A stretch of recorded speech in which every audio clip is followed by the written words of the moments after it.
ప్రేమలంటే రెక్కల కోడి పక్షులను కాపాడుకున్నట్టు ఉండాలి.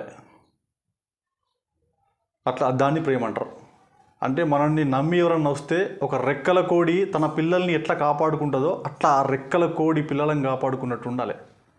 కానీ ఇప్పుడు ఏం జరుగుతుంది? ప్రేమ పేరిట మొత్తం రెక్కలన్నీ పైకి చాపి అంతా ఓపెన్ టైప్ అయిపోయింది. వాట్సాప్ ప్రేమలు, ఇన్స్టా ప్రేమలు, యూట్యూబ్ ప్రేమలు, ఫేస్బుక్ ప్రేమలు, ఇవి ప్రేమలు కావు. ఇవి ప్రేమలు అయితే కావు. ఈ ప్రేమల పేరిట రెక్కల కోడి ఎట్లయితే పిల్లలను కాపాడుకుంటుందో అట్లా కాకుండా ఆ రెక్కల కోడే పిల్లల్ని తిన్నట్టుగా వాట్సాప్, ఈ సోషల్ మీడియా వచ్చిన తర్వాత కంప్లీట్గా ప్రేమ అంటే ఓపెన్ అయిపోయింది.